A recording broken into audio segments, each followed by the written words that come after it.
నమస్తేనా? నమస్తే. ఏం చేస్తూ ఉంటాను? మేము బిజినెస్ ప్లాట్ల రేట్లు ఎట్లున్నాయని ఇక్కడ? ప్రజెంట్లో అయితే పెరుగుతలేవు.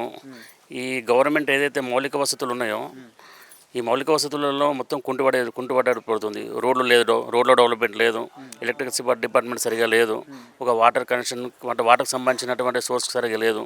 దానివల్ల రియల్ ఎస్టేట్ కూడా ముందుకు సాగుతలేదు. ఇది ప్రభుత్వ వైఫల్యంగానే మేము భావిస్తున్నాం. ఎందుకని అట్లా జరగకపోవడానికి గల కారణాలు ఏంటి అన్న? అంటే ఒకటి పరిపాలన పైన దృష్టి పెట్టకపోవడము, వాళ్ళ పబ్బం గడుపుకోనికే వాళ్ళ యొక్క మేలు చూసుకోవడం తప్పితే గెలిచి ఏమంటారు ఓడ దాటినాక ఓడ దాటినాక వేయడం వల్ల అన్నట్టు గెలిచే వరకేమో పబ్లిక్ల కోసం మాట్లాడతారు. గెలిచిన తర్వాత వాళ్ళ ఆస్తులు వాళ్ళే తప్పితే పబ్లిక్ కోసం పట్టించుకోలేరు. ఎందుకంటే చిన్న ఉదాహరణకి రోడ్డు శాంక్షన్ అయ్యి 3 సంవత్సరాలు అవుతుంది. 3 సంవత్సరాల నుంచి ఇప్పటికీ దీనికి తట్టని మన్ను తీసి ఒక కంకరేషన్ మానవడం లేడు. శాంక్షన్ అయ్యి 3 ఏళ్ళు అవుతుంది. అట్లా వీళ్ళ పరిపాలన ఎక్కడైతే మౌలిక వసతులు ఈ విద్యుత్ కానీ రోడ్స్ కానీ ఏదైతే వాటర్ సోర్స్ ఉన్నాయో వీటిపైన సరైన దృష్టి లేక ప్రజలు అనేక రకాల ఇబ్బందులు పడుతారు. వాటి దృష్ట్యా ఈ రియల్ ఎస్టేట్ కూడా కుంటుపడుతుందని మా అభిప్రాయం. గజం రేట్ ఎంత ఉందన్న ఇక్కడ?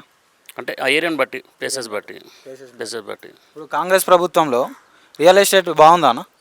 ప్రజెంట్లో అయితే బీఆర్ఎస్ ఎప్పుడైతే పడిపోయిందో ఆ కాంగ్రెస్ దాన్ని కంటిన్యూ చేసినట్టు ఉంది. మాకు భూముల రేట్లు పెరిగినాయా తగ్గినాయా? పెరగడం అనేది ఏం లేదు. చెప్తున్నాను కదా, ఎప్పుడైతే బీఆర్ఎస్ పేర్లు ఎప్పుడైతే ఈ కుంటుపడదో అభివృద్ధి అప్పుడు రిలీజ్ పడిపోయింది కదా, అది కంటిన్యూ నడుస్తుంది. బీఆర్ఎస్కు కాంగ్రెస్కు పెద్ద తేడా లేదు. ఇద్దరు ఒకటి రకంగా పరిపాలన ఉంది. బీఆర్ఎస్ ప్రభుత్వ హయాంలో రియల్ ఎస్టేట్ బాగుండేనా, ఇప్పుడు బాగుంటుందా? చెప్తున్నాం కదా, బీఆర్ఎస్ ఫస్ట్ టర్మ్లో బాగుండే, సెకండ్ టర్మ్లో పడిపోయింది, అది కంటిన్యూ అవుతుంది. ఇప్పుడు మీరు చేసుకుంటున్నటువంటి భూముల రిజిస్ట్రేషన్లు ఎట్లా జరుగుతున్నాయి అన్న? సాఫీగా సాగుతున్నాయా లేదంటే ఏమైనా ఇబ్బందులు ఎదుర్కోవాల్సి వస్తుందా? ఇబ్బందులు ఉంటాయి, బయటకు చెప్పలేము. చెప్తే వ్యక్తి ఫోకస్ అవుతాడు, అది మీకు తెలుసు కదా.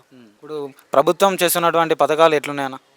అంటే ఇవి అందరికీ అమలు అవుతున్నాయో లేదని చూడాలి. ఫస్ట్ ఎంతమంది దానికి అర్హులు, ఎంతమంది అనర్హులు, ఎంతమందికి లబ్ధి చేరుతుంది అనేది దానిపైన చూడాలి కదా. సీఎం రేవంత్ రెడ్డి గారికి కేసీఆర్కి మధ్య తేడా అంటే ఏం చెప్తారన్న? ఇద్దరు ఒకరినొకరు తిట్టుకుంటారు, పబ్లిక్ పట్టించుకోవట్లేరు. అది కామనే కదా. వాళ్ళు ఉన్నప్పుడు వీళ్ళని తిట్టారు, వీళ్ళన్నప్పుడు వాళ్ళని తిట్టారు. ఇద్దరు అభివృద్ధిని అయితే పట్టించుకోవట్లేరు కదా. రాష్ట్రంలో వేరే ఏదైనా కొత్త పార్టీ వస్తే బాగుంటుందని మీరు అనుకుంటున్నారా? మరి పార్టీ రావాలంటే ఏముంది, వచ్చిన తర్వాత వాళ్ళందరూ జంప్ అవుతారు. కాంగ్రెస్ ఉన్న వాళ్ళు బీఆర్ఎస్ రాని బీఆర్ఎస్కి జంప్ అయ్యారు, బీఆర్ఎస్లో మళ్ళీ కాంగ్రెస్ రాని వాళ్ళకి జంప్ అయ్యారు. ఇంకో కొత్త వస్తే ఏముంటుంది, వాళ్ళే మారుతుంటారు కదా. నాయకులు మారాలి.